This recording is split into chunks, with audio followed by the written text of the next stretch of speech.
இப்போ நீங்கள் என்ன திங்க் பண்ணுறீங்களோ அது கண்டிப்பாக நடக்கும். லைக் நீங்கள் அதை பற்றி நீங்கள் காலைல தூங்கும் போது நீங்கள் எழுந்த உடனே நீங்கள் what to think that will definitely will happen. அதான் power of subconscious mind. Whole தாட்டே அவ்வளோ அது எக்ஸாக்டாக சொல்லியிருக்காங்க. வாட் மீன்ஸ் நீங்கள் கண்டிப்பாக அது நீங்கள் ஜஸ்ட் திங்க் மட்டும் பண்ணி நம்ம பண்ணிட்டு ஹேவ் டு டூ. இப்போ நீங்கள் ஒரு ஆண்டர்பிரினர் ஒரு ஸ்கில்லை கற்றுக்கணும்னா நீங்கள் கற்றுக்கணும்னு சொன்னால் யாராலும் கற்றுக்க முடியாது.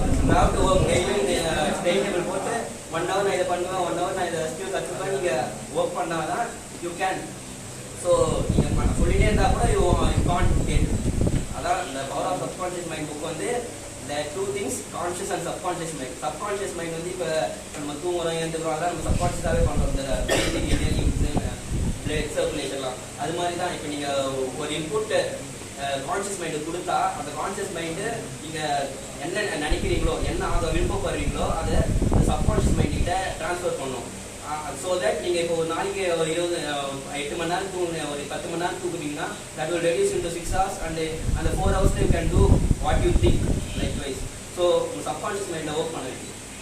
Super super.